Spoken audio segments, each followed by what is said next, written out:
Halo semuanya, selamat datang di 90 menit bola. Kita awal informasi kali ini dari kabar Timnas Derajat kembali duet dengan Ciro Alves. Keberadaan Ciro Alves dan kemungkinan mendapatkan menit bermain yang banyak menjadi alasan utama Muhammad Dimas Derajat memutuskan menerima tawaran dipinjamkan ke Malut United. Dimas Derajat resmi dipinjamkan Persib ke Malut United setelah dipublikasikan ke publik lewat media sosial resmi milik tim berjuluk Maung Bandung tersebut. Kehadiran Dimas Derajat di Maluku United tentu saja akan berdampak positif atau malah bisa dibilang beruntun bagi tim berjuluk Laskar Kiraha itu. Rekam jejak kedua pemain itu di Persikabo 1973 saat diduetkan di lini depan sangat terbukti mujarab. Lalu kedua kali mereka berduet di Persib dan membawa Persib juara meski Dimas Derajat di akhir-akhir musim banyak cedera. Alasan cerdas Persib beli Eliano Raiders. Eliano bersama Patrick Chung jadi nama baru yang akan memperkuat Persib Bandung pada BRI Super League 2025-2026. Menariknya, Eliano sebenarnya masih memiliki kontrak dengan tim asal Belanda, PEC Zwolle. Media Belanda banyak mengabarkan bahwa pemain yang bisa multi posisi tersebut akan dipinjamkan oleh Persib. Namun dalam rilis resmi klub, Eliano didatangkan ke Maung Bandung dalam status transfer. Aditya Putra Herawan menjelaskan bahwa mereka memang sengaja mendatangkan Eliano Raiders dengan status transfer. Eliano masuk dalam rencana jangka panjang milik Persib. Pasalnya, dia masih berusia 24 tahun dan memiliki potensi besar untuk terus berkembang. Pengalaman di Zwolle diharapkan bisa memberikan dampak positif untuk Maung Bandung. Punya skuad super mewah, Persib harus juara ACL 2. Persib Bandung benar-benar sibuk di bursa transfer musim panas 2025-2026. Mereka mendatangkan banyak pemain baru untuk menyambut musim tersebut. Bahkan Persib kini memiliki 11 pemain asing baru. Mereka adalah Adam Prisbeck asal Wales, Patricio Martricardi asal Argentina, Luciano Guacocchia asal Argentina, Fran Putros asal Irak, Federico Barba asal Italia, Julio Cesar asal Brazil, William Marcelo Brazil, William Bravos Brazil, Berguinho Brazil, Ramon Tanque Brazil, dan Andre Jong dari Prancis. Beberapa pemain asing di atas atau tadi memiliki karir yang mentereng. Misalnya Federico Barba yang pernah menjadi bagian dari Como, sementara Fran Putros sampai sekarang masih menjadi bagian dari timnas Irak. Tidak cukup di situ, Persib juga mampu mengamankan tanda tangan dua pemain keturunan timnas Indonesia, Eliano Raiders dan Tom Haye. Kedua pemain itu rela meninggalkan Eredivisie untuk berkarir di Kota Kembang. Peluang Persib Bandung untuk bersinar di AFC Challenge League 2 2025-2026 cukup besar. Maung Bandung kali ini tergabung di grup G wilayah Timur, dan Persib diprediksi bisa melaju jauh dan menjadi juara di kompetisi ini. Persib punya Tom Haye, Persija punya Neymar Max. Maxwell Souza, penyerang Persija Jakarta, dijuluki Neymar Max, menjadi sorotan setelah mencetak 4 gol dalam 4 pertandingan. Catatan impresif memperkuat alasan dibalik julukan tersebut. Pemain Brazil ini memiliki kecepatan dan ahli mencari ruang kosong. Ia dikenal kuat berduel dengan lawan dan memiliki naluri tajam dalam menyelesaikan peluang di dalam kotak penalti, menjadikannya mesin gol andalan bagi Macan Kemayoran musim ini. Tajam dalam menyerang, Maxwell Souza delima mengakui bahwa Neymar Junior adalah inspirasi terbesar dalam karir sepak bolanya. Meskipun dia tidak menganggap mirip dengan sang bintang, dia tetap menjadikan Neymar sebagai panutan.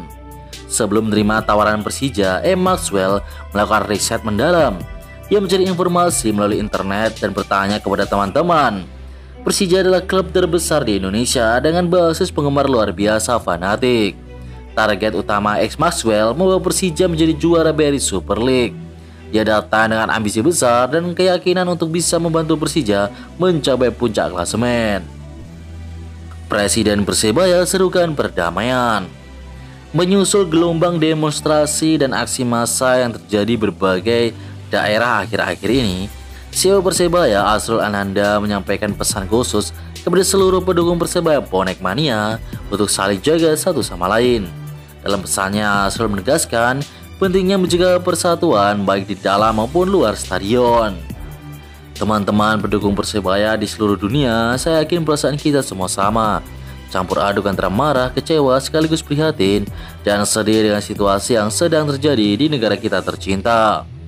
Ujar Azrul melalui keterangan tertulis, dikutip dari Basra.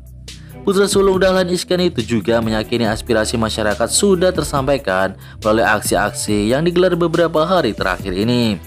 Azrul menekankan jangan sampai rasa marah berkembang menjadi konflik berkepanjangan.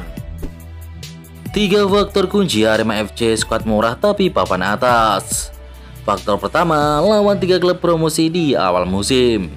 4 pertandingan awal Singoedan berjumpa dengan tim yang kurang diunggulkan seperti PSBS Biak yang baru melakukan perombakan skuad. Setelah itu, 3 laga beruntun melawan tim promosi seperti PSM Yogyakarta, Bayangkara Lampung, dan Persijap Jepara. Dari segi kepercayaan diri, pemain Arema lebih bagus ketimbang tim-tim lawannya. Faktor kedua, pelatih bisa satukan pemain. Keberadaan pelatih Marco Santos di Arema FC juga membuat efek positif. Pelatih asal Brazil itu bisa membaur dengan staf kepelatihan dan pemain. Hal itu terlihat sejak pelatih 46 tahun ini pertama datang ke sesi latihan. Dia sudah mengetahui banyak pemain Singoedan. Faktor ketiga, pemain bermain tanpa beban.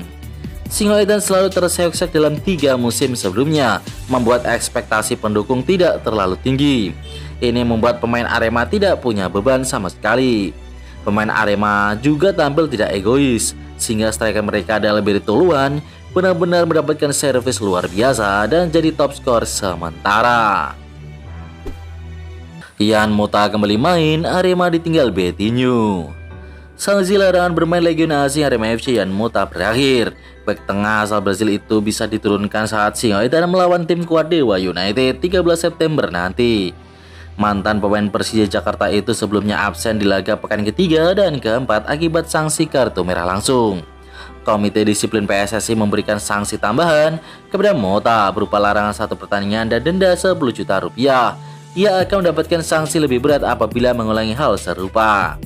Karena itu pemain berusia 25 tahun itu absen tidak hanya saat melawan Bayangkara saja, melainkan juga saat menghadapi Persijap Jepara.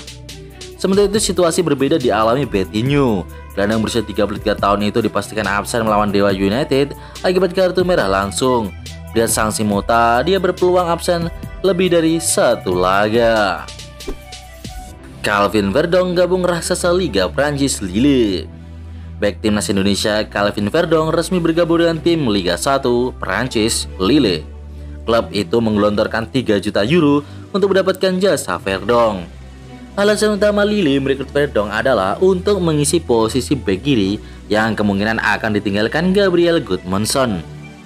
Calvin Verdong telah membela Nijmegen sejak tahun 2021. Selama di sana ia telah mencatatkan 99 pertandingan di semua ajang. Dengan kontribusi 4 gol musim lalu, Verdong menjadi pemain non-kiper dengan menit bermain terbanyak yakni 2.853 menit bermain. Kendati masih terikat kontrak hingga 2028, tawaran signifikan dari Lille membuat Nijmegen bersedia melepas pilar utamanya. Ini menunjukkan bahwa nilai strategis dan finansial dari tawaran Lille sangat menarik bagi klub Belanda tersebut. Sandy Walsh gabung timnas setelah on fire. Bek timnas Indonesia Sandy Walsh menjalani awal karir yang baik di Buriram United. Walsh bahkan sudah mencetak gol untuk klub barunya tersebut. Sandy Walsh mencetak 1 gol ke gawang Chiang Rai United dalam laga pekan ketiga Thai League 1 pada Minggu 31 Agustus malam. 1 gol itu membuat Buriram United meraih kemenangan 2-1. Sandy Walsh pun senang dengan kemenangan Buriram di kandang Chiang Rai. Walsh juga bangga dengan gol yang ia cetak. Setelah menjalani akhir pekan yang indah bersama Buriram, Sandy Walsh langsung terbang ke Indonesia. Walsh bahkan mendarat di Surabaya pada Senin 1 September sore. Terima kasih atas dukungannya. Sekarang fokus ke timnas Indonesia, ucap Sandy Walsh. Patrick Kluivert kecewa timnas tak uji coba lawan Timur Tengah. Timnas Indonesia akan menjalani 2 laga persahabatan pada FIFA Matchday awal September. 2 laga tersebut adalah kontra Chinese Taipei 5 September dan menghadapi Lebanon 8 September. Uji coba ini sangat krusial untuk anak asuh Patrick Kluivert karena timnas Indonesia akan menjalani ronde 4 kualifikasi Piala Dunia zona Asia bulan Oktober dengan melawan Arab Saudi dan Irak. Namun seperti diketahui, awalnya timnas Indonesia dijadwalkan beruji coba kontra Kuwait dan Lebanon menghadapi dua tim Timur Tengah cocok dengan profil Arab Saudi dan Irak yang juga berstatus dari klub Timur Tengah. Berbicara usai latihan timnas Indonesia di Surabaya pada Senin 2 September, Patrick Kluivert mengakui gagal bersua dua tim Timur Tengah pada FIFA Matchday membuatnya cukup kecewa. Patrick Kluivert turut mengungkapkan ada hal penting untuk timnas Indonesia ketimbang memikirkan gagal bertemu dua tim Timur Tengah. Menurutnya, Tom Hai dan kawan-kawan harus mengeluarkan performa terbaik saat menghadapi Chinese Taipei dan juga Lebanon nantinya.